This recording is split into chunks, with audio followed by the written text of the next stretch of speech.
Նոր բացահայտումներ են անում միջազգային լրատվամիջոցները Իրան-ԱՄՆ բանակցությունների առաջին փուլի մասին։ Վաշինգտոնն առաջարկել է Թեհրանին իր հարստացված ուրանի ամբողջ պաշարը հանձնել որևէ երրորդ երկրի։ Բրիտանական Գարդիանն է այս տեղեկությունը հրապարակել, չբացառելով, որ այդ պետությունը կարող է լինել Ռուսաստանը։ Հեղինակավոր պարբերականը տեղեկություն ունի, որ ապրիլի 12-ին իրանական կողմն այս առաջարկը մերժել է։ Կրեմլից Գարդիանի հրապարակումը չեն մեկնաբանել։ Միացյալ Նահանգների հետ բանակցությունների հարցում մենք ոչ չափից ավելի լավատես ենք, ոչ էլ չափից ավելի հոռետես,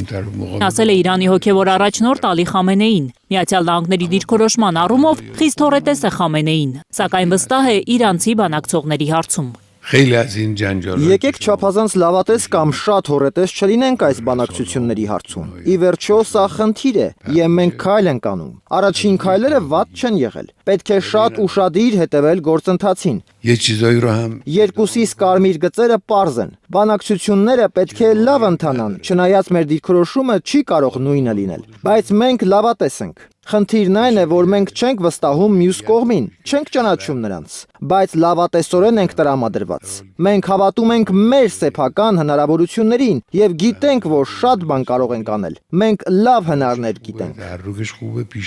Խամենեին հայտարարել է, որ միջուկային պայմանագրի հետ կապված նախկին սխալներն էլ չեն կրկնելու։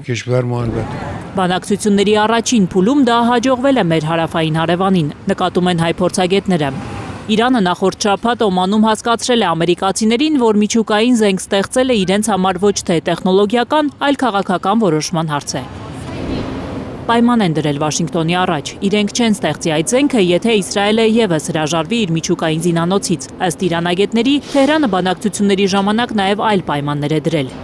Կմիանան միջուկային պայմանագրին, եթե նահանգները ապասառեցնի Իրանի ֆինանսական միջոցները, չեղարկի նավթի և միջուկային ոլորտում Իրանի վրա դրված բոլոր պատժամիջոցները։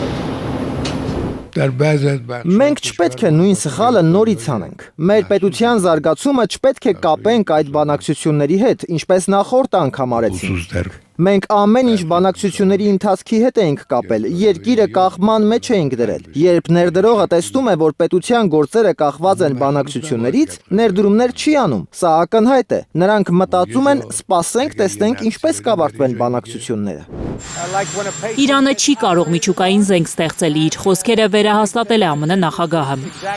Լրագրողների հարցին, արդյոք Իրանի միջուկային օբյեկտները կարող են թիրախում լինել, Թրամփը պատասխանել է. իհարկե, եթե ստիպված լինենք դա թույլ չտալու համար դաժան բաներ անել, կանենք, ասել է ԱՄՆ նախագահը։ Գանե Մովսիսյան, Անի Ղանդիլյան, Հայլուր։